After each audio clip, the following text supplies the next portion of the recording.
It was a warm Tuesday evening in early June when I first really noticed my neighbor, Mark. We lived in Oakwood Heights, one of those suburban neighborhoods where the houses aren't quite identical, but share enough similarities that visitors often get lost. My little blue Craftsman stood out among the beiges and grays, a deliberate choice when I'd moved in 3 years ago. Mark had been living across the street and 2 doors down in a well-maintained colonial for about a year now. We'd exchanged the usual neighborly pleasantries, waves from the driveway, brief chats about the unseasonable weather, and the occasional comment about the neighborhood association's increasingly strict lawn maintenance policies. He was tall with dark hair that always seemed perfectly styled, even when he was just taking out the trash. I'd pegged him as straight from the beginning, the girlfriend who visited on weekends, the sports equipment always visible in his open garage, and that indefinable quality that my gaydar registered as heterosexual with unwavering certainty. Our interactions had been pleasant but limited until that Tuesday. I was standing at my mailbox, sorting through the usual mix of bills and junk, when I noticed his car slowing down.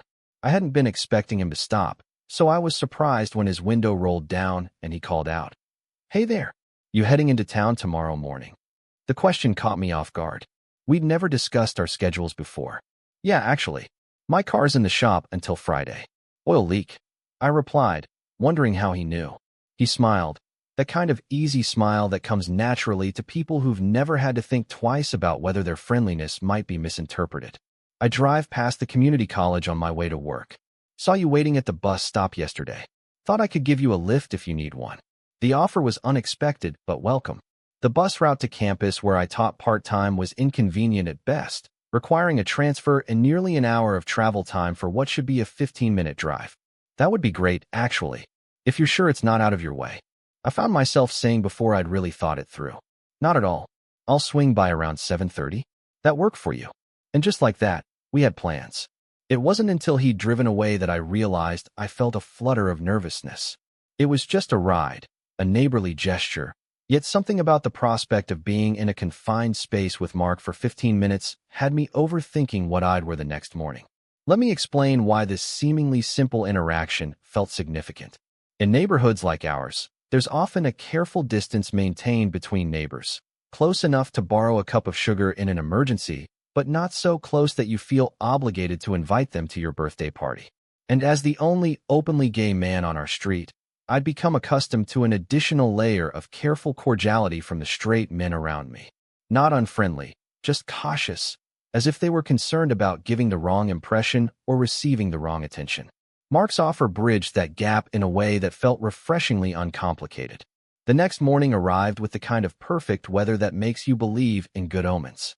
I'd settled on casual professional attire. Nothing that screamed, "I put too much thought into this," but nice enough to show I appreciated the gesture.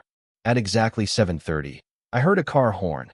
Just a quick tap, considerate enough not to disturb the neighbors, but clear enough that I knew he had arrived. I grabbed my messenger bag, locked the door behind me, and walked toward his car with what I hoped was a casual stride. Mark's car was a dark blue sedan, meticulously cleaned both inside and out. As I approached, he leaned over to push open the passenger door. "Morning. Hope you like coffee," he said, gesturing to a cup holder containing not one, but 2 travel mugs.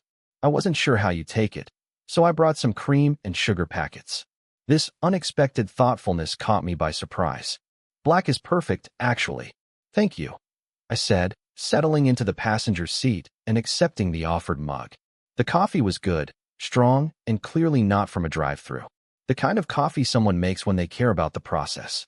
As we pulled away from the curb, I noticed he had the radio tuned to a station playing 90s alternative rock, Counting Crows at the moment. "Good music choice," I commented, grateful for an easy conversation starter. He grinned, tapping his fingers against the steering wheel in time with the beat. "Can't go wrong with the classics. Though I guess this makes us old now, doesn't it? When the music of our youth becomes classic rock." This led to a conversation about our ages. He was 38 to my 35, and our first concert experiences. His was Dave Matthews Band. Mine was Tori Amos. These small revelations felt like puzzle pieces slotting into place, forming a clearer picture of who Mark was beyond the neighbor who always remembered to bring his trash cans in promptly.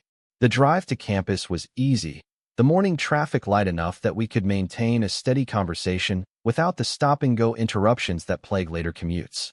We discovered we'd both moved to the area after divorces, his from a wife of 10 years, mine from a husband of 5.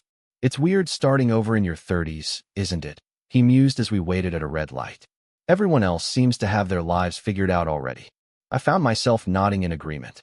Exactly. And then you realize they're all just pretending to. He laughed at that, a genuine laugh that crinkled the corners of his eyes. God, that's the truth. When we arrived at the community college, he pulled into a parking space rather than just dropping me at the entrance as I'd expected. He turned off the engine and turned slightly in his seat to face me. What time do you finish today? I could pick you up if our schedules align. I checked my watch, though I knew perfectly well when my last class ended. I'm done at 3:30. But really, you don't have to go out of your way. He waved off my concern. I can make that work. I'll text you when I'm heading over. We exchanged numbers, and I thanked him again for the ride and coffee before heading toward the liberal arts building where my composition classes were held. The day passed in a blur of student conferences and faculty meetings, but I found my thoughts drifting to Mark more often than I cared to admit. There was something intriguing about getting to know someone you've lived near but never really known. By the time 3:30 rolled around, I'd convinced myself not to read too much into his offer. He was being neighborly, perhaps looking for friendship in a community where he, too, was relatively new.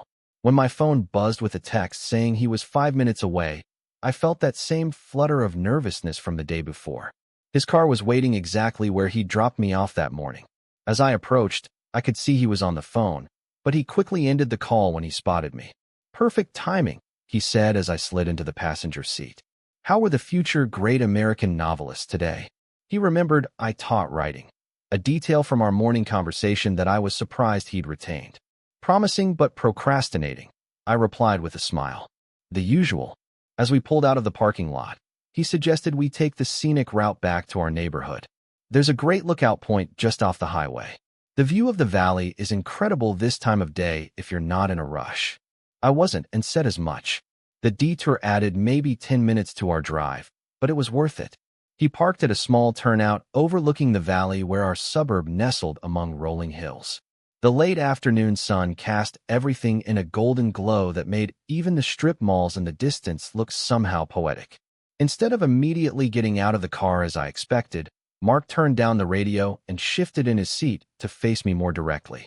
So, I have to confess something, he said, his tone light, but with an undercurrent of seriousness that made me pay closer attention. I didn't just happen to see you at the bus stop.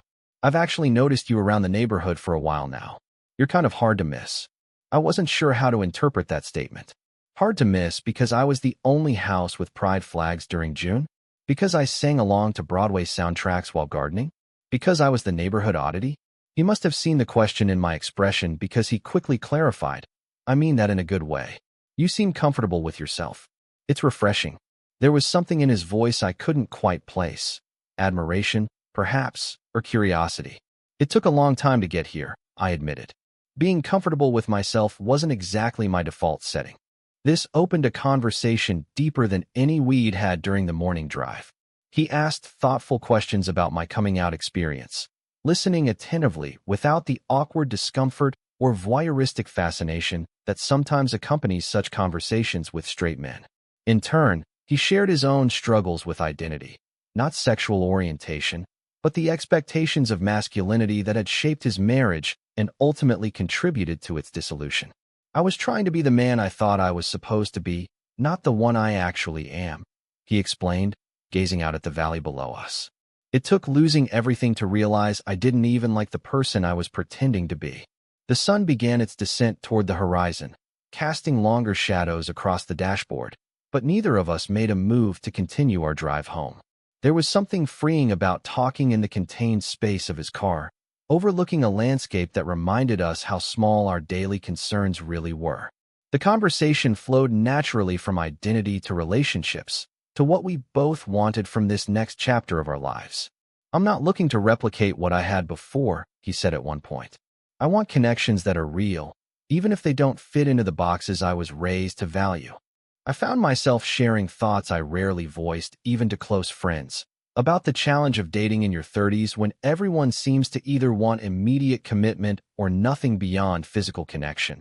About the loneliness that sometimes feels like a roommate in my carefully decorated home. About the fear that perhaps I'd missed my window for the kind of partnership I'd always envisioned. He listened without interruption, nodding occasionally in recognition of shared experiences despite our different circumstances. As the conversation continued, I became increasingly aware of a subtle tension in the air between us. Not uncomfortable, but charged with something I couldn't quite name. Mark seemed to feel it too, his posture shifting slightly as he turned more fully toward me. "Can I ask you something personal?" he said after a brief lull in our conversation.